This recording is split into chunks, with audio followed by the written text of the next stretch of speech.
Well, welcome back to the marriage sessions. I really hope that you have enjoyed the last 3 weeks. You'll remember last week we looked at the subject of collaborate, how we can recognise our differences and handle conflict well. And maybe you've even had a chance to put that into practice this week.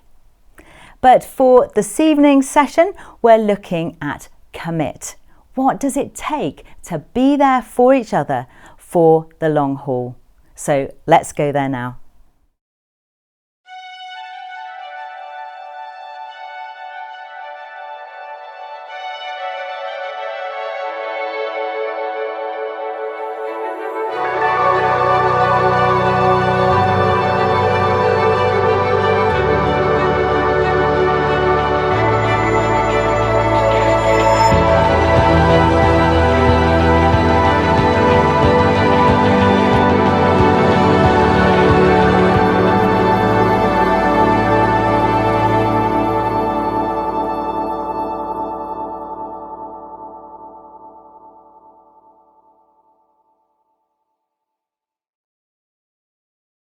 Why do you think couples stay together? Because they love each other. Love. It's understanding and love.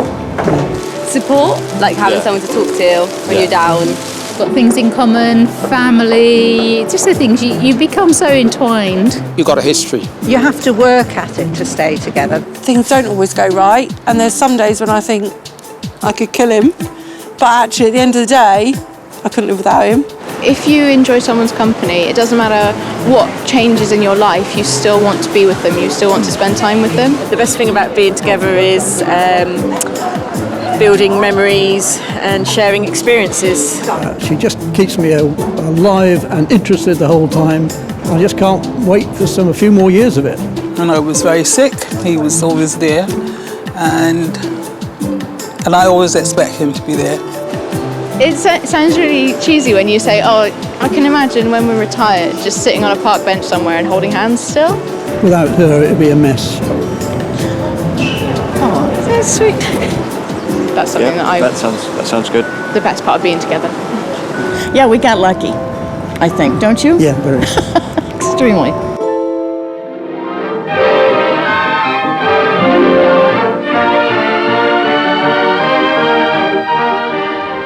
When most people speak about love, they're talking about how they feel. But in a relationship, love needs to go beyond that. It's about what we do. Sometimes our actions speak loudest of all.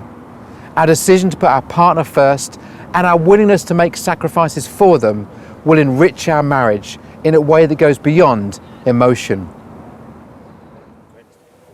So Sheridan, tell us a little bit about your story, how you met your wife, Merrin. Merrin and I were both students at the same college, and Merrin sneakily found out what my timetable was of classes, and then she would position herself so that just as I was coming out of class, she would happen to be there, and that's how she got my attention.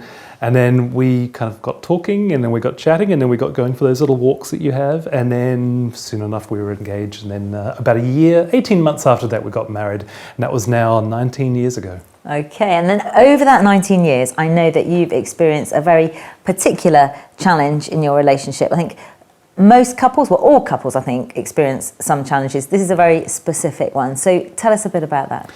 About 5 years into our marriage, and we'd had 5 really good years, and I think I was standing in the kitchen at the time. Merrin walked in and she said, "Honey, I think it's time." And I said, "Time for what, dear?" Being the man. And she said, "Time we started a family." And it was right, it was the right time. We were settled, we were in a good position in every kind of way. And we started the process, and as any couple who makes that decision knows, every 28 days from that point on, you are looking for signs of success, right? Yeah. And there is expectation.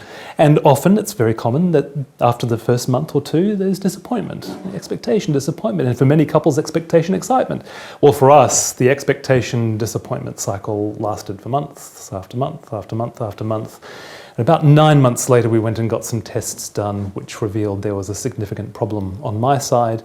And unless we had some sort of divine miracle or technological assistance, our dreamt of child would be very hard to have. We didn't know then, Catherine, that that was the beginning of what turned out to be a decade-long journey of trying almost every means possible to start a family. We tried special diets, we tried special supplements, we tried IVF. We waited for 2 years on the Australian adoption list, waiting for the phone call saying, here's your child, come and pick him up, and it never came. And then we tried a whole heap of kind of final rounds of IVF towards the end of 2010, and we had been told that we were pregnant. And then on Christmas Eve of 2010, we were told, we're sorry, you're not. And with that fairly cruel twist, you have to agree, to the story, our decade-long dream of having a child came to an end and we had to start again. Talk to us a little bit about, how did that affect you? For me personally, there was a whole heap of guilt involved in this because I was the reason. And for Merrin, there was a whole heap of struggling and frustration about who she was, because with every dream comes an identity. She wanted to become a mum, and she couldn't become a mum. And then for us as a couple, there were all the tensions that happened as a result of going through that kind of struggle together. A lot of times we were not on the same page as to how we were going to journey forward from this point on. Would we continue with IVF? I didn't want to, Merrin did. Would we adopt or try to adopt from overseas or locally? We had different opinions about that. We had to spend a lot of time sitting on that couch working things through because in so many cases we were not on the same page. That was the real tension, I think, between us when it came through going through that wilderness, we call it, of infertility. So an incredibly tough 10 years. What would you say it was that got you through that time? There was a time when we were initially exploring the whole idea of doing IVF, and we were meeting with an IVF counsellor, and the counsellor said to us, well, you know that IVF can actually put quite a strain on a couple. And we initially thought she was talking about the kind of actual physical process of going through that with the drugs that can really leave a woman emotionally fluctuant just because of everything that's going on in her body as a result of the process. And she said, well, yes, but not so much that. I'm actually talking about the decision-making process between the two of you, and sometimes you may not agree on things. And with that, Merrin said, Sheridan and I have already talked about this, and we've already agreed that our marriage is more important than having a child. And you know, with that, the counsellor actually slumped. And she left her objective, how counsellors are supposed to be all objective, not bring their own feelings and conversations into it. And she said, I'm so glad you said that, because just yesterday, a couple sat in the very same chairs that you're sitting in now, and the woman said to me in front of her husband, if this doesn't work, if IVF doesn't give us a child, the marriage is over. That, Catherine, is what got us through. The fact that, of course we wanted children, but our marriage was more important than having that dream fulfilled. That's what got us through in the end. And that led you to a particular decision, a life choice. So talk to us a bit about that. We were sitting by the Sydney Harbour at one stage. We were living in Sydney at the time, having a conversation about our future. And Merrin says to me, this is just before the final round of IVF. She said, if this doesn't work, if we don't have children from this, the thought of life going on as normal is just too much for me to contemplate. I'd need something else, something to kind of pin my hopes on, something, a consolation prize. And I said, well, what would be a nice consolation prize? And she said, well, the only other thing that I've wanted to do, apart from become a mum, is to live and work overseas. And I said, overseas? And she said, yeah, if we don't have a child, can we go to Europe? And Catherine, that was not good news to me, because things were going incredibly well for me for my career. During that same 10 years, funnily enough, that we'd wrestled with this infertility, I had had wonderful opportunities in broadcasting, had a dream radio show that kind of came to fruition. It was a national radio show. I was hosting that. Wonderful book publishing opportunities, great speaking gigs. And to leave that and move to another country, who knew what was going to happen? Would I ever be able to pick it back up? Long story short, we ended up making that decision, and Merrin got offered a job at Oxford University, no less, and so we came to England and started our lives again. What was it that made the difference for you in enabling you to do that? Because that is quite a hard thing to do. When you marry somebody, you join with them. You join lives, you join bodies, you join bank accounts, you join shared stories, enjoying shared dreams. And so part of marriage at its best, is that you share in each other's fulfillment, including the fulfillment of their dreams. Merrin had followed me from Brisbane over to Perth, and Perth then to Sydney as I kind of was able to see my career start to flourish. It was time for her to have a dream fulfilled, and it was time to let go of something in order to let that happen. That's why. And for your marriage, how did it affect your marriage? I think coming over here and being able to do this together was, in many ways, a way for us to be strengthened together. There's no doubt that if you are able to face these challenges and these struggles as a united couple, as much as it's going to be difficult for one person and the other and the two of you together, if you can do that, you can get to a very strong place. You can get to a place of relational resilience. Relational resilience, what does that mean? Resilience is the capacity to be able to bound back once you've been knocked down, or to be kind of brought back into shape once you've been stretched out of shape. And it's a wonderful thing to consider when it comes to our relationships, particularly our marriages. It's relational resilience. You think about any good movie you see at the cinema. You think about any good book that you read. Any great story has struggle in it. There is no good story without struggle. Now, you consider your marriage a story. Consider that whatever it is that you're facing, it might be a broken dream, it might be relational personality issues and differences. That struggle actually has within it the capacity to really make a wonderful marriage story. Imagine if you were to see that. Going through the struggles together as a unified whole and making your way through those storms can get to a wonderful story and a wonderful ending where the characters are able to be so much stronger. That's what I'm talking about when it comes to relational resilience. So Sheridan, if there are couples who are watching this, maybe they actually, life's pretty easy for them at the moment, but sure enough, there will be some struggles ahead. Or there may be couples who are going through a really difficult time just at the moment, particular challenges. What advice would you give to them? A couple of pieces just from our experience. Number one, stay in the room. There are so many times when Merrin and I were sitting on that couch having those difficult conversations that would last, sometimes they'd last for a couple of hours, and I did not want to sit on that couch. I wanted to move out of that. I wanted to leave that room. Stay in the room. Talk, converse, explore the difficult emotions that both of you are going through, because both of you might be going through different things. And related to that, I would also say, is give each other some emotional space to be able to go through your own individual journeys together. There were times that I think I wanted to jolly Merrin up a bit as we were going through our infertility and our kind of wilderness journey. And let's get to an ending, let's kind of make a decision and let's kind of move on from this so we can be happy again together. There are big issues involved, identity issues involved when you're going through a difficult time and maybe you have a broken dream. You've got to give each other space to go through those kinds of things. Stay in the room, give each other space to go through your individual journeys. So if there's a couple who are watching this and they're facing a broken dream, what would your advice be to them? That the greater tragedy than a broken dream is to have your life forever defined by it. That you really can start again, and you can start again together. And you can maybe have a life you were never expecting result out of that storm that you're going through. But don't let it define you. Don't let it define your marriage. You can start again, and you can have a pretty interesting story result out of it.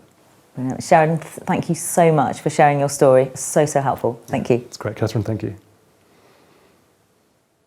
I was looking at a job change, which was going to mean quite a significant reduction in finances, wasn't it? And it meant in the early days of being married, Steph was going to need to be the breadwinner, really, and I was going to take a very small salary, wasn't I? And I think that it was a sacrifice for you. It probably put a slight burden on you that you were commuting regularly to London and needing to work incredibly hard to allow me to do what was the dream for me, although it was also the dream for you. It was definitely a huge impact on your workload to maintain it, wasn't it? But yeah, we've kind of gone through things together, haven't we? We've been a real team in it all, so we've just kind of thought, right, we're in it together. Let's just go through this and try and get whatever we can out of it. Try and get the best out of this experience. When the kids came along, I started to work on a Sunday as well. So Sunday was a work day. So Saturday was the only day that we sort of had family time. So I had to give up football, which I did willingly in one sense. But I do still miss it, and that is something that I still love to play. I'm coming up to 40 this year, but I still feel like I can play. I still feel like got one more World Cup in you. Roy Hodgson can call me up for the Euros still, I think, or the World Cup, whichever. I think you'll be more likely to be the mascot than an actual football player though now. You're bringing a whole other person with a whole other set of, thoughts and values and all kinds of things into your inner world and giving them basically permission to totally challenge, shape, influence that whole space. Life in that way would just be so much more simple if you just removed yourself and went and did what you want. But in getting married, what you're saying is you want to bring someone else into that space that's going to cause you to sacrifice, and you're going to find tons of life and joy in it. It's a funny thing, isn't it? Because you can think it's like a negative thing, but I don't think sacrificing things is always negative. Sometimes it's actually really fulfilling. Yeah. When things are going well, when we sort of stop and think about it, it's often because we are always thinking about each other rather than ourselves. And I think that's when marriage works best. But it's so easy to flip back into that selfishness mode.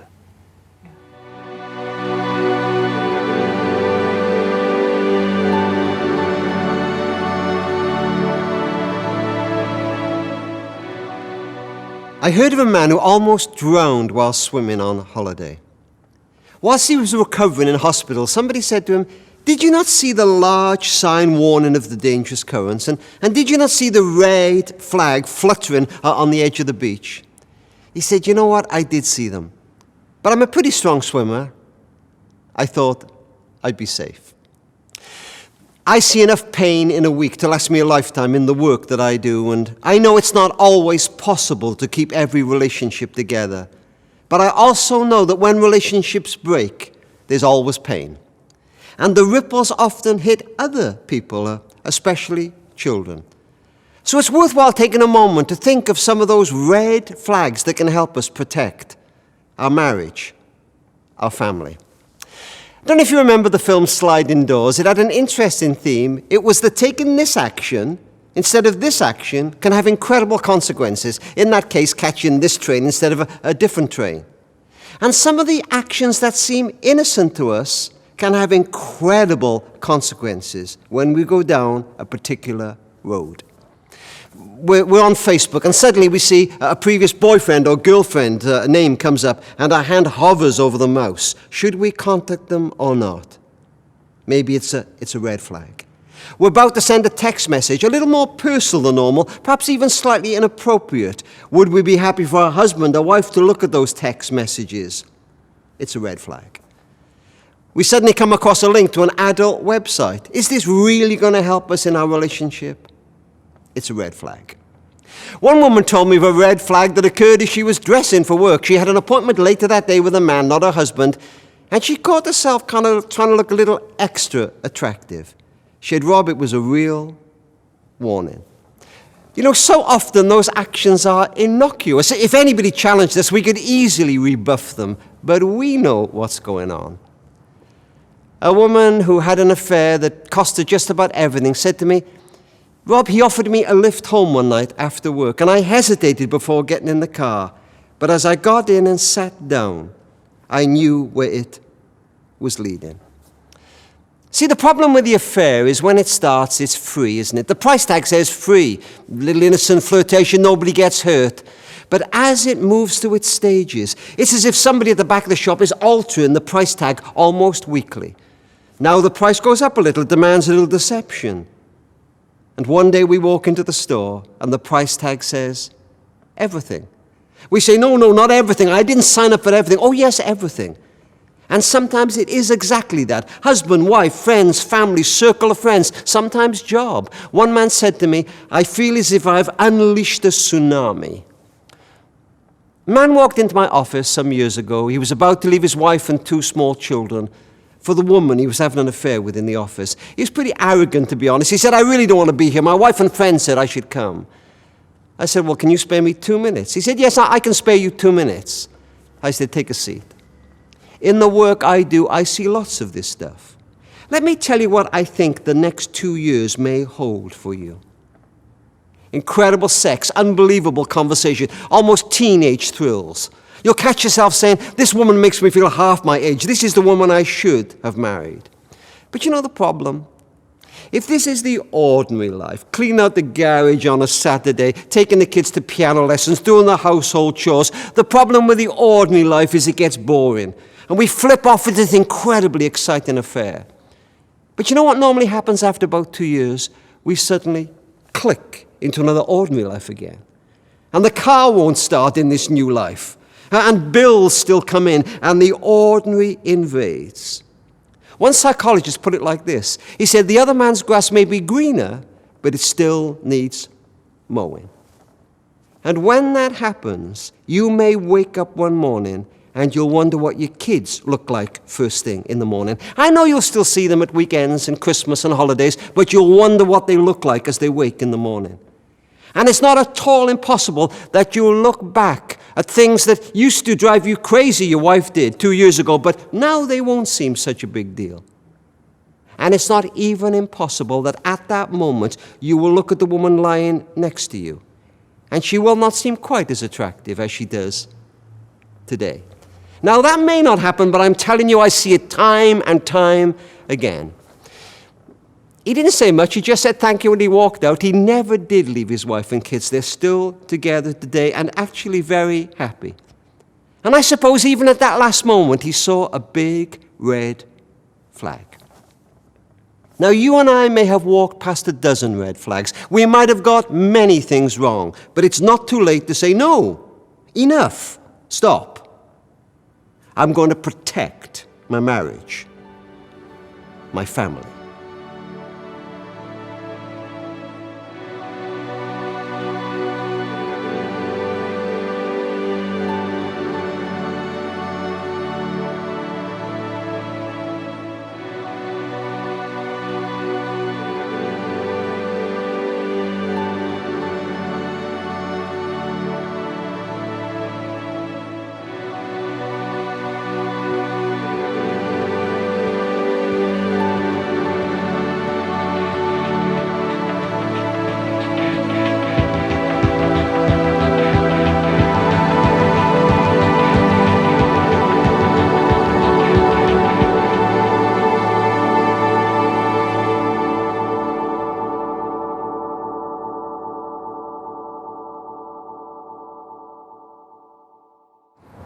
I think we all know tough times come to every marriage.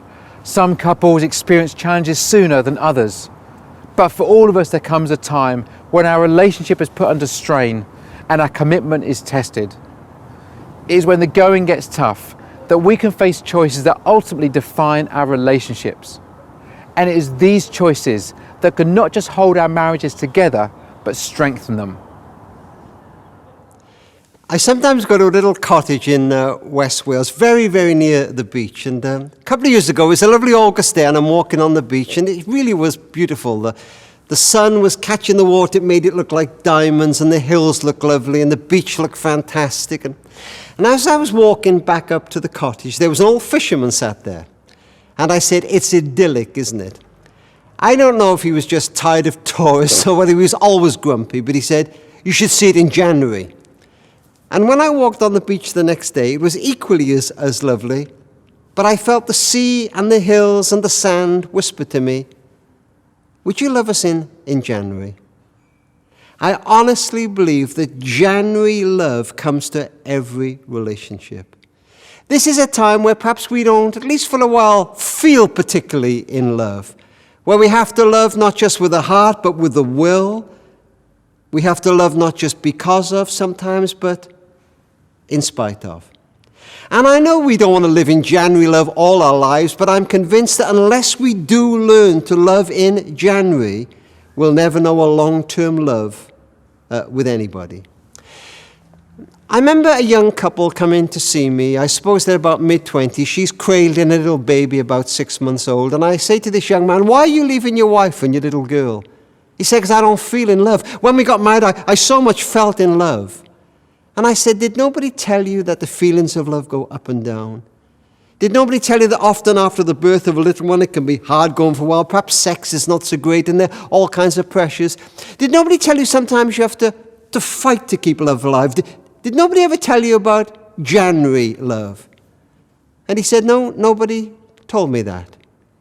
And I look at this little baby, this little girl, and the first man in her life is about to walk out on her forever. And nobody told him that. Captain Corelli's Mandolin is one of the best-loved novels of the British public, and there's a wonderful excerpt.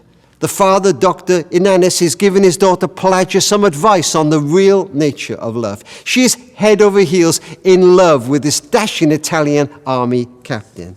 And he says this: when you fall in love, it is a temporary madness. It erupts like an earthquake and then it subsides. And when it subsides, you have to make a decision. You have to work out whether your roots are to become so entwined together, it is inconceivable that you should ever part. Because this is what love is. Love is not breathlessness, it is not excitement, it is not lying awake imagining he is kissing every part of your body, for that is just being in love, which any of us can convince ourselves we are. Love itself is what is left over when being in love has burned away. Do you know, sometimes when we're trying to recapture love, and we've had to love in January, and sometimes it can seem so hopeless, it seems, you know what, we could never find that love again, but sometimes we can. And sometimes it can begin with the smallest thing. I remember some years ago, I was running a seminar in Canada, big 2,000-seater auditorium. And as I walked in, one of the people organizing the seminar said to me, there are a couple here tonight, they're about to have a divorce. We don't know why they've come, and we certainly don't know why they've sat in the front row. I look at this couple. They look as though they hate each other. Frankly, they looked as if they hated me. They'd moved their chairs as far apart from each other as they could without inconveniencing the people either side. They didn't speak to each other the whole evening. When other people left in the break for have a cup of coffee, they stayed there, immobile. The event began at 7:30 and finished at 10 o'clock. At 9:45, he suddenly reached out and took her hand. I watched as she pulled her hand back and then kept watching as she put her hand back and put her other hand over his hand. I could hardly finish the next 15 minutes. I'm watching those hands. And afterwards, as I recounted that story to a friend, he said, Rob, are you about to tell me that a touch saved their marriage? Well, of course, I don't know. But I do know this. Sometimes a marriage will go down in a spiral over the years. Not big things, not the affair, not abuse, just 1,000 tiny hurts that never got resolved. And sometimes the tiniest thing will kick the bottom of that spiral and get it going up again. And sometimes something very, very small. Sometimes something as small as a touch.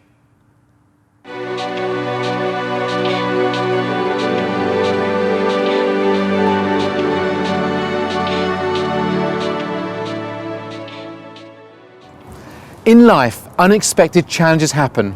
Dreams can be shattered and plans for the future can be jeopardized. Yet when we decide to remain committed to one another, we can look forward with hope, sticking together, come what may. It's funny seeing all the leaves in the ground. Just with the drop in temperature. We have been through a number of challenges in our marriage, but nothing really prepared us for the onset of illness. I started getting ill maybe 20 years ago, and we knew that there was something neurologically wrong, but we weren't sure what it was. And my own GP was very, very good and got me referred to a neurologist quite quickly. And within a few years, I was diagnosed as having multiple sclerosis. I think when Jackie was first diagnosed, it was a shock, although we did have an idea that that's what the news was going to be, but it wasn't something that he was ever going to get better from. So we then had to realise we were living with that reality. So although his physical condition didn't change on that day, I suppose our future very much did, and our plans possibly for the future. So there was probably a sense of loss and a bit of grief that went along with that. At times you did think about what was the worst case scenario and, you know, how was the illness going to progress and how quickly. And we still had, our children were young at that stage. So that did, I suppose, put fear into you at some point. I was a police officer, and it became very clear quite early on, almost 5 years before I ended up losing my job, that it was getting more and more difficult, and it was harder and harder to go out to work. And, you know, I was doing things which were not in character, like falling asleep at my desk. And, you know, people were asking questions about why is your leg shaking and why are you walking on a stick, and then why are you walking on 2 sticks? And it just became almost unbearable. There were times when you did have bad days and difficult times, and it was hard not to be weighed down by that.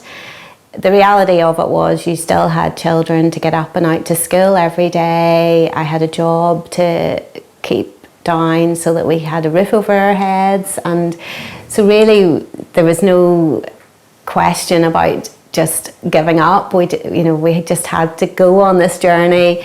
There were times when I thought, this is too much, this isn't fair, this is, you know, Heather shouldn't have to be going through this, and this is my fault. There was times when I fell into bed exhausted at night thinking, oh, how am I going to get through tomorrow? But the sun still comes up, and you know, your children's still waking and they need fed, and you just have to get on with it.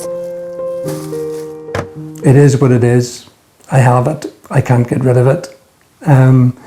And really it would be very easy to just say, I'll just lie down under it and let it have its way with me. But we have really decided together as a couple that that's not going to be the way it is, that we're going to take each day as it comes and we're going to live it the best we can.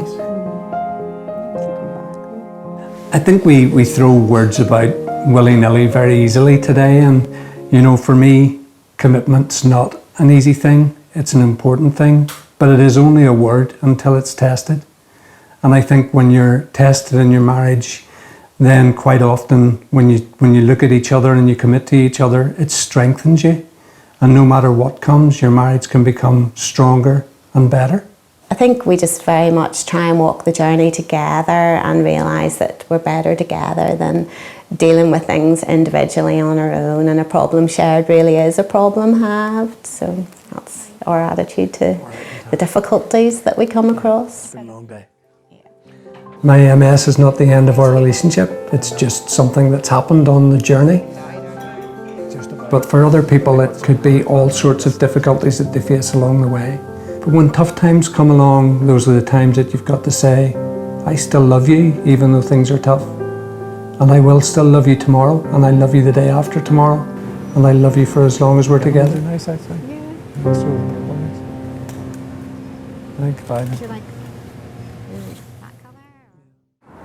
No matter where we're at in a relationship, it can help to know that any marriage has the potential to flourish. In tough times and good times, let's remember to put our partner first and remain committed. The best thing about being together is that definitely Philip is my best friend, and we have a shared sense of humour. We do. And we talk about absolutely everything. There isn't anything we don't talk about.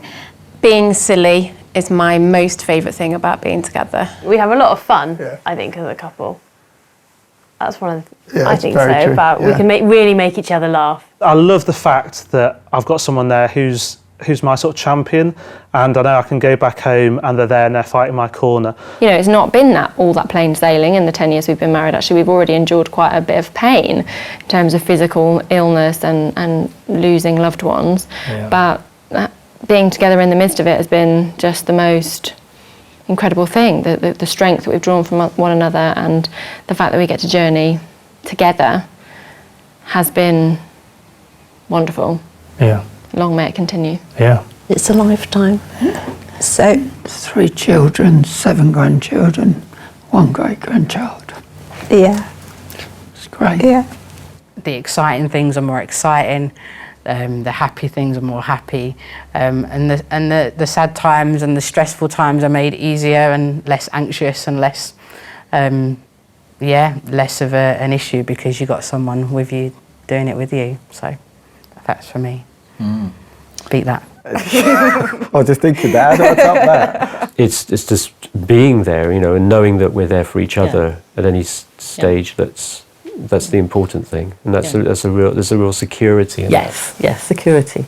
For all of our conflicts, for all of our challenges, I know that I'm seen, I'm known, and I'm loved just the way I am. I have met someone who, from the moment that I met her to now, I dearly, dearly love, and I do love you. We do. We love each other. We fight with each other. We have fun. He has always made me laugh, and we forget that. Choose who you want to be married to. You do. You choose the one you love. I definitely, because I messed Dave about, didn't I? When we were Massively. dating. Yeah, I dumped you twice. Mutual. No, it wasn't mutual. It's not. Could you throw it back? It wasn't. And it took me a long time to sort of Come back begging. And you did. I did, yeah, and commit. That was my own issues, David, not yours. You needed to deal with it.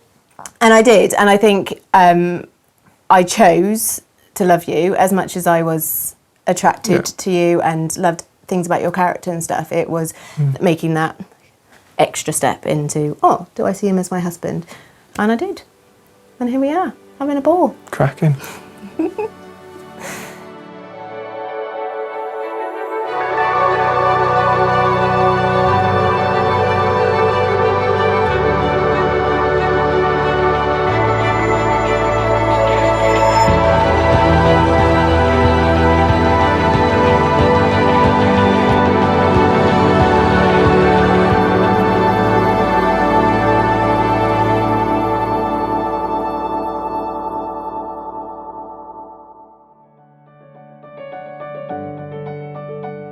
Well, thank you so much for joining us for this session as we've looked at the fact that love is a choice and how commitment is at the heart of what it takes to build a marriage that lasts a lifetime. Whether you've watched all the marriage sessions or whether you've just dipped in and out, thank you so much for joining us. Wherever you are on the journey of marriage, we really hope that you've been encouraged, but more than that you've picked up some practical ways that you can invest in your marriage that will make a real difference right from the word go. Now, there's obviously lots of areas of marriage that we haven't had time to cover in the marriage sessions, many of which are covered in my book. If you forget everything else, remember this: Building a Great Marriage. You can get this from our website, but also I'd love to send you a copy if you become a partner with Care for the Family. It comes in our amazing partner pack, and I'll tell you all about that in just a moment. But these are uncertain times, aren't they? And particularly uncertain times for families. If families were already under pressure, the difficulties of the present crisis are just making things worse. So as we close the marriage sessions, we want to say two things. Firstly, if you see any resource on our Care for the Family website that will help you in your family life, and just at the moment you can't afford it, please just drop us a line and we'd be delighted to send it to you free of charge. But then secondly, at Care for the Family, every day we see what challenging times these are for all kinds of families. For single parents, for those supporting children with additional needs, for couples, and of course, more than ever, for those experiencing the trauma of bereavement. And we're totally committed to carrying on supporting families through this crisis. So I wonder if you can help us continue to do that by becoming a partner today and simply giving a small amount of money, maybe just the price of a cup of coffee each month. You can keep it going for as long or as short a time as you want. And if you're able to stand with us at this time, as our personal thank you, I'd love to send you our special partner pack. It's full of really great resources to help you in the ups and downs of family life. So in this pack, we've included Gary Chapman's book, The 5 Love Languages, which you'll have heard about in the marriage sessions. We've also included my book, If You Forget Everything Else, Remember This, Building a Great Marriage. Then also my book, Left to Their Own Devices, Confident Parenting in a World of Screens. Lots of practical wisdom on how to navigate the digital age if you're a parent, or maybe if there are children that you care about. Then we'd love to give you the really, really busy person's book on marriage that I wrote with Rob Parsons. We looked at all the things that had been written about marriage over the last 30 years at Care for the Family, and we put them together in this book. Lots of little sayings, but some really fun cartoons. And I think this one is my favourite. It's an older couple sitting together next to each other in 2 armchairs. And you know they're an older couple because next to his chair is a Zimmer frame. And she looks at him and she says, "Honey, shall we go upstairs and make love?" And he looks up and he says, "Darling, I can do one or the other." And there's more where that one came from in that book. And then finally, we'd love to give you a copy of Rob Parsons' book, Let Me Tell You a Story, 50 of his really best stories. If you can help us by becoming a partner, that would be amazing. And we will send those resources to you. Now, some of you may already be partners, and we're so grateful to you, but maybe you can increase by a small amount each month. And again, if you're able to do that, we'd love to send the pack to you as our thank you to you as well. So if you're able to help us by becoming a partner or increasing, you simply go to cff.org.uk/DD, and the address is on the screen, and we'll get the pack straight out to you. And I promise that whatever you give, large or small, will make a difference to families in this nation. Thank you so much, and thank you for joining us for the marriage sessions. Remember, if we can help you in any way in your marriage or in your family life, Care for the Family are there for you. Thank you so much.